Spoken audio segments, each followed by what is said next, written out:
Imaginen que están viendo una competencia de un deporte que les gusta y uno de los competidores ejecuta su ejercicio de una manera maravillosa, después llega otro competidor y lo hace bien, sin embargo no tan bien como el anterior competidor. Y después cuando salen las puntuaciones, este segundo deportista que ustedes creen que no lo hizo tan bien como el primero, saca una muchísimo mayor puntuación. Esto es algo que pasa muy constantemente y la mayoría de nosotros solo nos conformamos con pensar que al fin de cuentas no somos jueces y no sabemos bien cómo se evalúa ese deporte. Sin embargo, esto lleva a pensar, ¿será que los sistemas de puntuación en los deportes son verdaderamente objetivos? Enfoquémonos en la gimnasia artística, un deporte que se basa en la perfección y se basa en la precisión en cada movimiento. Específicamente voy a hablar del salto a caballete, un aparato que en lo personal y por experiencia pues realmente nunca se sabe qué es lo que están evaluando. A pesar de que existan manuales diciendo todas las reglas, todos los requerimientos, puede haber dos personas que hacen el salto exactamente igual, o pues que se ve exactamente igual, y al final una persona termina sacando mucho más que la anterior. Y pues sí, uno se conforma con eso. Pero, ¿qué pasaría si existiera un mecanismo para evaluar objetivamente la ejecución del salto a caballete?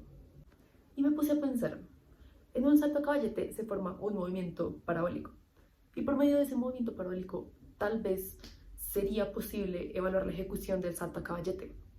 Entonces me pregunté, ¿en qué medida sería posible evaluar la ejecución de un salto a caballete por medio de la modelación de la función cuadrática y los elementos de las parábolas? Todo esto me llevó a desarrollar una exploración matemática cuyo objetivo principal fue encontrar las características de ejecución de un salto a caballete por medio de la función cuadrática y de los parámetros y elementos de la parábola, con el fin de lograr determinar si un salto a caballete está bien ejecutado o no. ¿Y cómo se llevó hasta a cabo? Se preguntarán. Pues básicamente solo se tomó un video de un salto a caballete y se analizaron los diferentes elementos de las parábolas en ese video, y después esos elementos fueron analizados bajo la mirada de los principios y las reglas del salto a caballete, pues para poder determinar si estaba siendo bien ejecutado o no. Bueno, y ya hablando específicamente de lo que se hizo, primero que todo se analizó el video haciendo uso de Tracker. Tracker es una aplicación que te permite analizar el movimiento de cualquier video cuadro por cuadro. Y pues en este video específico se analizaron las dos fases principales del movimiento, que son las dos fases de vuelo. Para ello, pues se analizó cada cuadro del movimiento tomando como punto de referencia la cabeza. Y pues después de todo el análisis del video, se obtuvieron dos tablas de datos, como la que se muestra a continuación, que comparan el movimiento en el eje X versus el movimiento en el eje Y. Bueno, pero ¿cómo se va a poder hacer un análisis si no hay una ecuación?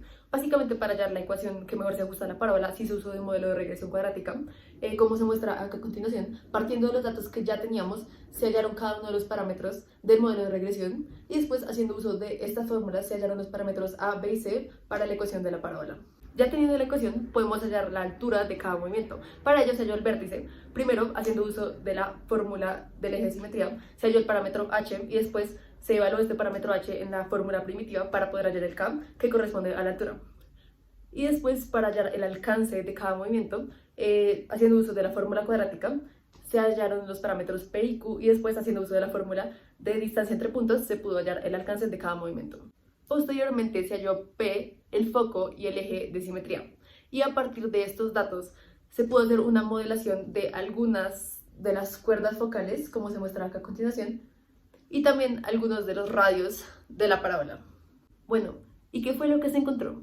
El principal hallazgo de esta exploración matemática es que el modelo de función cuadrática efectivamente sí sirve para evaluar la ejecución del salto, especialmente porque según la USAC, en la segunda fase de vuelo, el alcance y la altura del salto debe ser muchísimo mayor que el de la primera fase de vuelo, porque se produce un movimiento de rechazo. Entonces, por medio de la modelación de la función cuadrática se puede determinar si efectivamente esto se cumple, por ende se puede identificar si el salto está bien ejecutado o no. Sin embargo, a pesar de que este modelo sí sirva para evaluar ese aspecto del salto, también se podrían implementar otros modelos y otras matemáticas diferentes para poder evaluar otros aspectos diferentes del salto y así poder evaluar el salto con una muchísimo mayor precisión. ¿Les parece interesante? Con este QR pueden ver la exploración completa y con este QR pueden ver el póster realizado en torno a la exploración. Gracias.